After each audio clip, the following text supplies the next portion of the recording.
Hello, ladies and gentlemen. This is Attorney Sharp Raleigh. I know everybody's waiting for my video and H4 updates, but I don't have any updates per se at this point except the same things that we have been talking about those past few days. It has already started. The government, the Trump administration, has started the process of reversing the H4 EAD. We know that, but there's also a lawsuit by Safe Job USA. Today, we should hear something, and they might have already issued the ruling, but I didn't have a chance to look at it. So, but I'm talking about. I'm basically making this video to talk about something very different that has been bothering a lot of people. It's the I-140 6-year extension of H1b. As you know, in order to get a 6-year extension after 6 years, you either have to have an approved I-140 or you have to have a 365 days pending labor. And according to the AC-21 American 21st Century Act, it basically says, paraphrasing kind of, that the government may grant an extension based on those. The problem now is a lot of people have been asking me the question, can they change the law? I doubt they will change the law because that has to be done by Congress. But the problem is not changing the law. The problem, if you look at the language of the law itself, the word may grant, some places it will say will grant, some places it will say may grant. But the part where it says may grant can be used to be interpreted as a discretionary power of the USCIS. And from some sources inside, and oftentimes they are right, it seems like this is a loophole they're going to use as a tool to say that they have discretionary power to deny people their 6-year extension. And what this is going to do effectively are for people from India and China who are waiting for their green card and have filed an AC-21 extension, they will have no choice if they don't get an approval. If they say, okay, we at our discretion, we don't feel we should grant you that, guess what? That person will not have an H1B. Unless that person, of course, has an I-45 adjustment of status file with an employment EAD, they will be able to ultimately work in the United States. And that's going to be a big major problem. And a lot of people are panicking about that.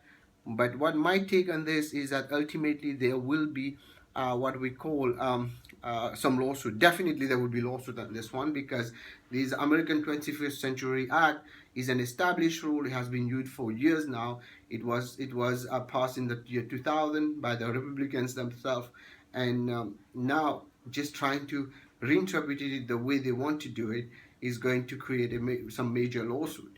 But now the question is, in the meantime, if that person gets denied by the time they file for an appeal, what happens? Well, what I'm hoping is that if they do that, hopefully they won't do, but if they do that, there will be some class actions also that come with it. Unfortunately, when it comes to those cases, in the meantime, for example, let's say you get a denial on H1B and your 6-year or 7th-year extension because of this interpretation, wrong interpretation, by the way, from my side of the rule is what do you do next? Well, you have to find another option, either shift to another visa, or ultimately you will have to leave the country, or maybe file an appeal. The problem filing an appeal, which is not really an appeal, is a motion to reconsider. What it will do, it will actually not grant you anything. What I think that will happen the best is probably filing a lawsuit in the federal court, because when it comes to a denial of H1B, you have a right to file a lawsuit, not an appeal, but file a lawsuit against the government in federal court, which is totally separate from immigration. But not many lawyers do this. I have not filed one personally. I've done a lot of writ of mandamus, 1447B, but I have not done one. But ultimately, this is probably going to be the only option, because just imagine, people have been here for years, almost 10 years, sometimes 12 years, waiting on their green card. They already have kids here, established, they got houses, they got everything, and they will have to leave. This is going to be scary. And I know a lot of organizations have been saying this, but the truth is, when people were asking me the question, they were asking me, will they change the law? My take is they won't change the law. But now, when they are analyzing it from some articles I've read now, it seems that they are playing with the word may grant, which means at kind of quote unquote at their discretion. And that's the scary part. And they've been doing that very efficiently. And I'm worried that they will try to use that. So we need to be ready to fight this. I wish you all the best, but if you need help on any of your I-140 H1b extension, I recommend, if you have an H1b extension, that you can file the extension, file it right now, have it approved, until we know what's happening, because if you have it in your hand, you might be able to use it. If you're planning to do transfers, etc., do it right now. We'll talk about this in more details when we get more information, but things are going to change. This is January 2nd today, and we're in the Bay Area and in the Silicon Valley, and things are going to change here. Get ready for that.